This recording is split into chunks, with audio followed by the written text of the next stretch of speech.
And speaking of disgraces, there's a player I Yeah. want to single out here. I Should we think do it? James Trafford is probably he's up there as one of the worst signings in Premier League history as it stands. Oh, that's strong. That's I think. strong. No, but hear me out. You had Muric last season. He kept in the Burnley team. Muric kept 17 clean sheets as Burnley went and won the championship. This season hasn't got a sniff. They invested 17, 18 million in Trafford. He has kept probably one or two clean sheets at best.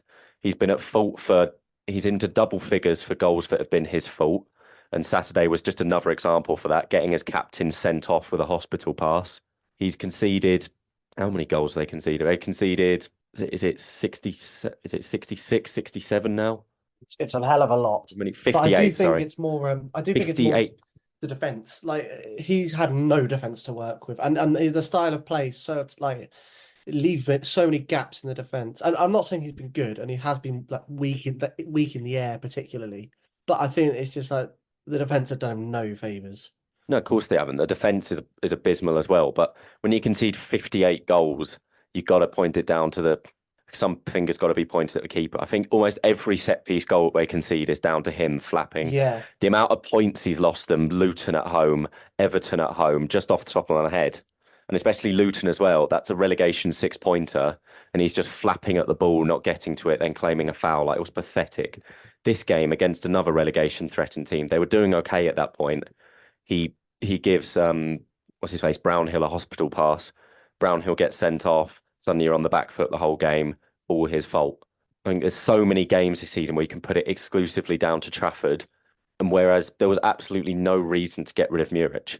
He kept a clean sheet in No. almost half of his games in the championship last season, as they went and won the league, and company abandoned him for a keeper whose only experience up to that point was playing for Bolton and winning the, what is it, under 21 Euros or World Yeah. Cup, whatever it was, the tournament last summer with England. And suddenly you bring this kid in, give him a baptism of fire, again in a system that clearly doesn't suit this exact Burnley team. And I think, yeah, genuinely he's up there as one of the, or maybe not one of the worst signings, but one of the signings to have the worst impact on a club in Premier League history. Do you reckon? I do. I genuinely believe that. So I just think because it's company's insistence on keeping on playing him that's the problem.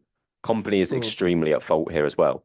Because there's a certain point where you look at it and you go, right, I'm going to take him out the firing line. All right, let's at least give Muric a couple games because Muric did nothing to deserve to be dropped.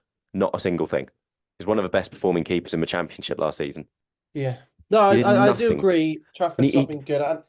he hasn't got a minute in the Premier League this season. Do you know how mental that Yeah. is? Trafford started every single game. Yeah.